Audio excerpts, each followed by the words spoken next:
পশ্চিম দুলুমা এবং পূর্ব দুলুমা গ্রাম পঞ্চায়েতে এক প্রশাসনিক শিবির অনুষ্ঠিত হয়। দেশের প্রধানমন্ত্রী নরেন্দ্র মোদীর চিন্তাভাবনাকে সমর্থন জানিয়ে রাজ্যের জনজাতিদের উন্নয়নের লক্ষ্যে আজকের এই প্রশাসনিক শিবির বলে জানান অমরপুরের বিধায়ক রঞ্জিত দাস।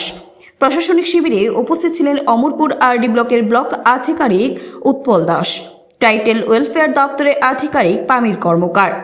প্রশাসনিক শিবিরে প্রশাসনিকভাবে অংশ নেন মহকুমা সমস্ত সরকারি দফতরগুলি।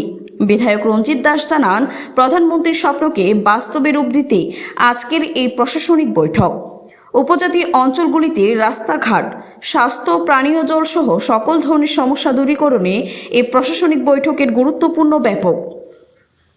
দুলুমা এবং পশ্চিম দুলুমা দুটা বিসিকে নিয়ে আমরা প্রশাসনিক একটা শিবির এখানে হয়েছে। এটার মূল উদ্দেশ্য হলো ভারতবর্ষের প্রধানমন্ত্রী, আপনারা জানেন যে দাস গোয়া জনজাতিদের তাদের ডেভেলপমেন্টের রাস্তাঘাট থেকে তাদের বিভিন্ন বিষয়ের উপরে তাদেরকে সচেতন করার সুযোগ সুবিধা যাতে তারা পায়। এর আগেও এই বিষয়ে কয়েকবারে ব্লক লেভেলে সেগুলো মিটিং হয়েছে বিভিন্ন দপ্তরে আধিকারিক। এরপরও কোনো অবস্থাতে যাতে কোনো জনজাতি এরিয়া রাস্তাঘাট এবং তাদের যে সুযোগ সুবিধা সেগুলো যাতে বঞ্চিত না, তার জন্য প্রশাসনিকভাবে আজকে আমাদের এই পূর্ব এবং পশ্চিম ডিসিতে আজকে এই প্রশাসনিক শিবিরে আমরা এখানে অংশগ্রহণ।